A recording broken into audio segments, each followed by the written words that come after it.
Olá, pessoal! Sejam todos bem-vindos a mais este momento de reflexão sobre o Evangelho de Jesus. Nosso tema de hoje é fé. Está no livro Pensamento e Vida, capítulo 6, da Lavra de Chico Xavier, pelo Espírito Emmanuel. Convido a todos para a nossa prece inicial. Fechando os nossos olhos, mentalizando a figura de Jesus, João de Deus, o lar espírita Luz e Amor. Que as luzes possam alcançar a todos aqueles que nos ouvem. Pedimos que esses corações estejam abertos à semeadura da Boa Nova, que possam transformá-la em ação. Pai nosso que estais no céu, santificado seja o vosso nome. Venha a nós o vosso reino. Seja feita a sua vontade, assim na terra como no céu. O pão nosso de cada dia nos dai hoje. Perdoai as nossas ofensas, assim como nós perdoamos a quem nos tem ofendido. E não nos deixei cair em tentação, mas livra-nos de todo mal. Que assim seja, graças a Deus. Há diversas passagens no Evangelho falando sobre a fé. Por exemplo, se você tiver a fé do tamanho de um grão de mostarda, a tua fé te salvou. Ou a fé remove montanhas. Há uma passagem em que um centurião busca o Cristo para que cure o seu servo. Jesus se prontifica a ir até o local. Todavia, o centurião diz: Mestre, basta que diga que o meu servo está curado e eu vou acreditar. Isso demonstra grande confiança.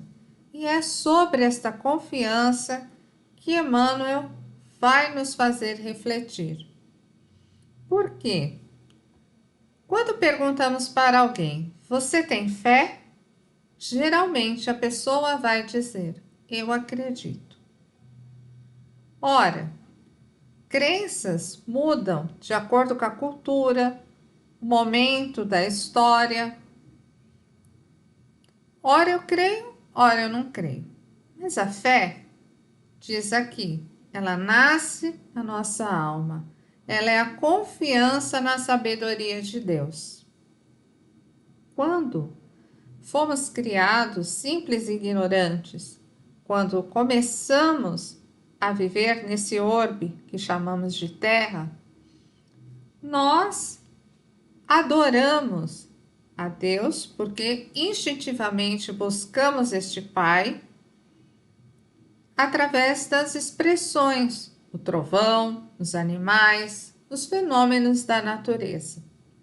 A nossa imaturidade espiritual sentia que existia esse Pai, mas ainda era uma vaga ideia, vamos colocar assim.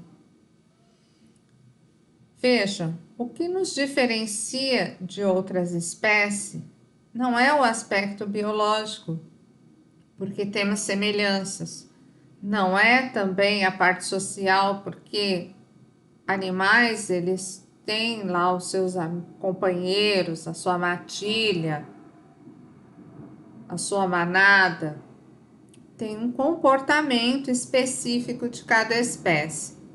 O ser humano, ele tem uma característica que chama transcendência, ou seja, a capacidade de buscar o divino, de se perceber, a percepção que temos de nós mesmos e do outro. Isso é o que nos diferencia das outras espécies.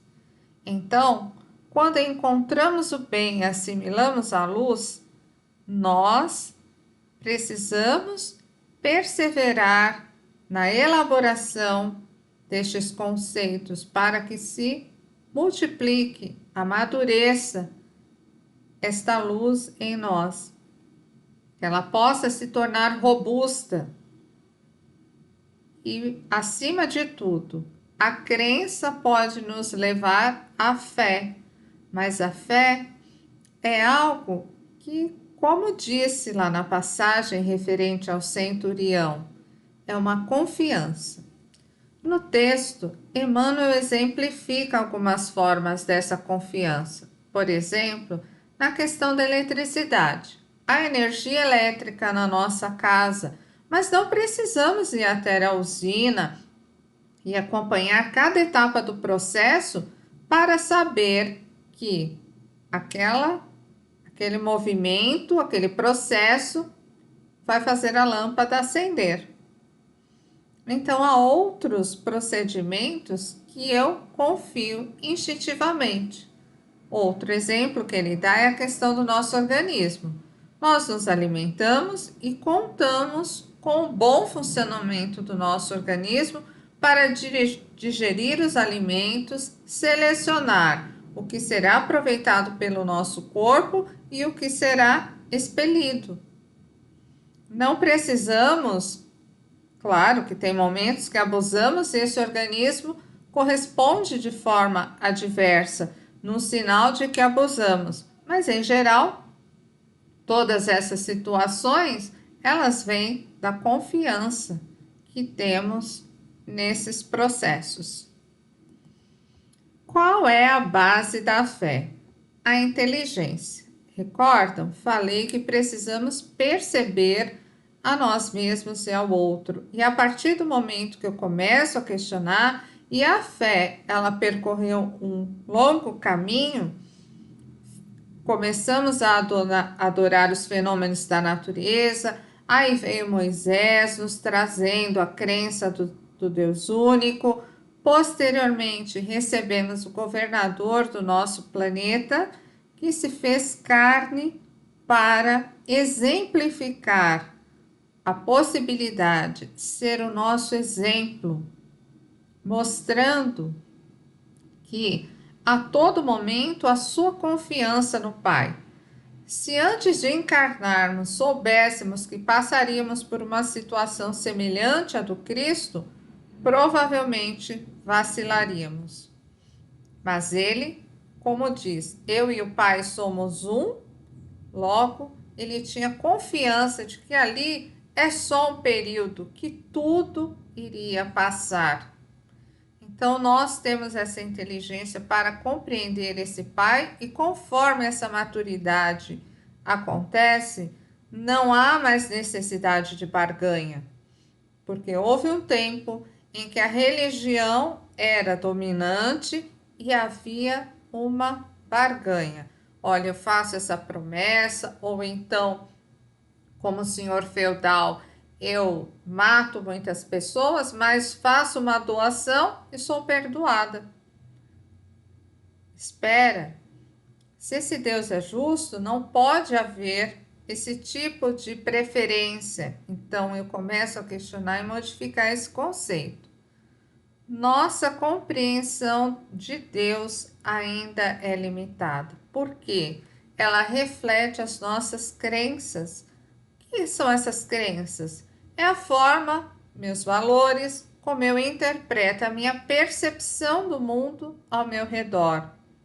Essa crença, como eu falei, é social, porque, por exemplo, a forma de crer do muçulmano solicita a ele que faça orações a Alá determinadas vezes ao dia. A forma do católico expressar esta crença é de outra maneira, e os espíritas têm o conhecimento de que não há necessidade de um templo de pedra. Então, ainda nosso conhecimento desse Pai é limitado, mas eu uso o raciocínio e através das obras do Pai eu percebo que Ele é infinitamente bom e justo, começo a constatar as suas leis e a minha confiança aumenta, porque percebo sua bondade, sua misericórdia, o seu apoio incondicional. Então, utilizando o livre-arbítrio, eu busco fazer o melhor das minhas escolhas. Todavia, nós temos aí séculos de crenças equivocadas, onde a minha resposta geralmente era olho por olho e dente por dente. Quando eu vou agir diante de um tapa na cara, da frase de alguém que me magoa profundamente, o que acontece? Eu tenho milésimos de segundos para a ética agir. E eu estou condicionado, meu reflexo imediato é vingar, é rebater. Quando para isso? Quando nós percebemos que esse comportamento não está nos auxiliando e, através da reencarnação, buscamos refazer estes hábitos, modificar, reforçar coisas positivas em nós. Aqui a frase de Kardec: fé inabalável só que pode encarar frente a frente a razão em todas as épocas da humanidade. Ora, para alguns, o Cristo parece muito distante. A forma como ele se portou e se conduziu, muitas pessoas falam assim: isso era Jesus, mas ele disse: vós sois o sal da terra, vós sois a luz do mundo. E ele não mentiu. Verificando aqui a parte de Kardec, por exemplo, foi lá em 1800 e pouco, não lembro, 1800, pouco, mas que ele trouxe a nossa doutrina. Sim, hoje, no século aqui 21, isso ainda é uma verdade? A doutrina espírita está associada à ciência, à filosofia e à religião. Mas até que ponto a ciência pode provar a fé? Aqui tem um experimento chamado dupla fenda. Vocês podem pesquisar depois, é física quântica. Mas diz aqui que o observador não está separado do objeto observado. O que é isso? Que um influencia o outro. Então, eu influencio a matéria que eu toco. Quando nós falamos de matéria, não é só o objeto inanimado. Meu corpo material é matéria também. Influencia o mundo que vivo. De que forma eu vejo esse mundo? Esse mundo não tem mais jeito, deveria explodir, nada dá certo. Ora, se você não acredita, crio a minha realidade. Como eu falei, há pessoas que veem as situações sempre com um olhar pessimista. Esses dias eu ouvi de uma aluna o seguinte depoimento. Ela falou que algum tempo atrás ela foi indicada para um excelente hospital. Ela participou do processo seletivo. Era a única que não tinha experiência anterior na área. E ela foi aprovada, mas ela recusou-se a ir. E ela me disse o seguinte: eu acredito no meu potencial. Eu falei: você acredita, mas você não tem fé na sua capacidade.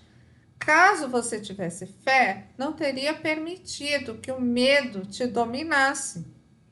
Ou seja, no início, quando nós começamos a buscar esse Pai através da lei de adoração, era pelo temor, porque esse Pai, ele era o espelho das nossas próprias limitações e da percepção que eu tinha desse Criador. Então, ele castigava, ele punia, ele bloqueava, mil coisas. Ora, o que acontece? Neste momento atual, nós estamos mais dominados pelo medo do que exercitando a fé. Temos medo de morrer, temos medo de adoecer, temos medo de não ser aprovados pelo outro, temos medo de uma série de coisas, segurança. E o que acontece? Quando eu tenho este medo é maior que tudo, eu me fragilizo e eu me distancio do meu potencial divino. Outra questão aqui mostrando a fé através da física quântica é essa pesquisa sobre os átomos. Eu não vou especificar porque não tem nada a ver, mas eu digo para vocês, por exemplo, que os átomos têm os prótons, elétrons e nêutrons. Depois eles são subdivididos em quark e o que une é o gluon. E esse gluon é uma energia, é uma força. Foi colocado como a maior força que tem no universo. Ora, se Deus é onipotente, onisciente e onipresente, o que está colocado em qualquer local, seja em Marte, em Júpiter, no Sol, mineral, animal, é o átomo. Então Deus está ligado em tudo através dos átomos. E a energia está ali. A centelha divina brilha. Ora, se eu acredito, se eu realmente sei Deus, e ser Deus, saber Deus, é o seguinte: eu sei que Deus me ama. Quando eu estiver lá no desespero, na solidão, eu sinto vibrar o amor de Deus dentro de mim, demonstrando que eu não estou sozinho. Não importa onde eu vá, não importa o que eu seja, Deus estará comigo. Se eu for exilado para outro planeta, Deus estará olhando por mim, pela minha família. Neste momento de pandemia, nós todos estamos sendo chamados a uma grande reflexão, porque no mundo atual o que vemos é a grande preocupação em ter. Não importa, eu tenho que ter. E nos desvinculamos da nossa conexão com o Pai. Assim, vemos famílias passando verdadeiro tsunami moral. Situações dentro de casa desesperadoras, estressantes, que fazem questionar. Mas se nós sabemos que Deus é infinitamente amor, que Ele está em tudo, então isso também vai passar. Porque eu tenho fé que este Pai vai nos amparar. E como é que Ele vai fazer isso? É através dos instrumentos. Nós somos os instrumentos. Não, muitas vezes nós olhamos para o lado, tem alguém sofrendo, com um olhar triste. Mas eu posso oferecer uma palavra. Eu posso oferecer o alimento. Deus está ali, na pessoa que ampara, na pessoa que sorri, no animal que vem espontaneamente, que vem de forma confiante a nós. Está no vegetal que nos nutre, que mesmo desmatado se renova. A natureza é prodigiosa em nos oferecer recursos para a sobrevivência. E quantas vezes nós temos descaso com nossa água, com todo o nosso ecossistema? As gerações atuais, às vezes, têm descaso com as pessoas que não estão envolvidas nessa tecnologia, mas precisam dessas pessoas para trazer uma clareza da base, que é a família, que é a ética. É importante semear esta fé dentro do coração das gerações que vão vir. Por que estamos aqui nesse momento? Não é acaso, não é acaso. Viemos neste momento de transição desta pandemia para trabalhar pelo progresso da humanidade. E Deus tem fé em nós.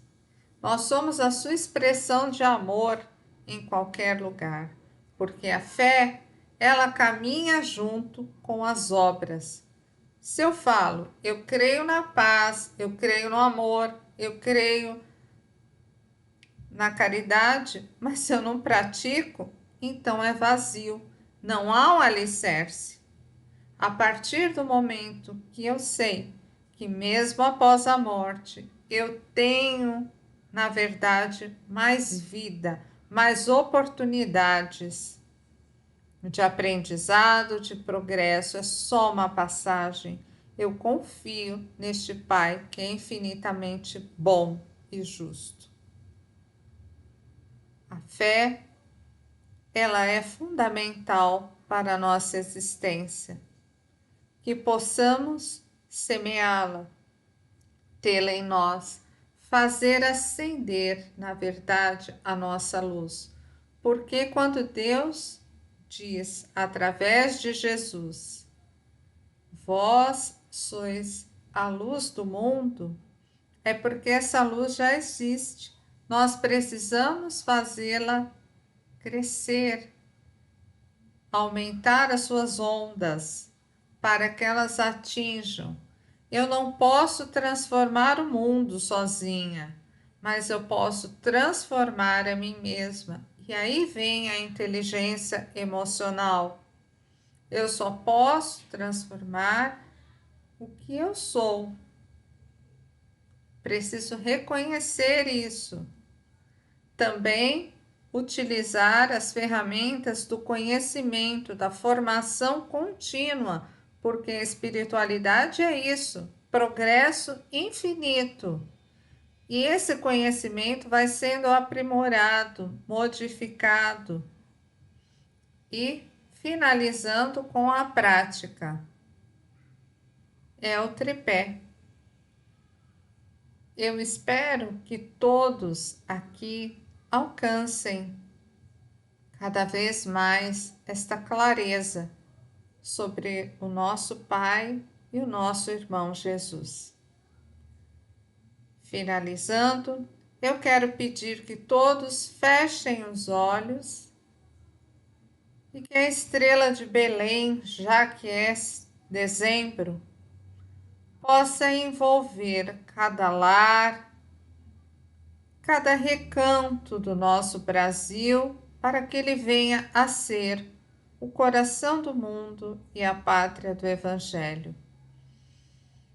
Mestre amado, abraça fraternalmente teus irmãos, que cada anjo da guarda retire tudo aquilo que não serve mais e traga energias salutares, energias que renovem, esperança, amor, fraternidade, fé, fé raciocinada, a fé que sabe que o Pai não nos abandona. Que possamos sentir o calor deste amor, que possamos estar unidos, porque somos um. Muito obrigada por este momento. Que assim seja, graças a Deus.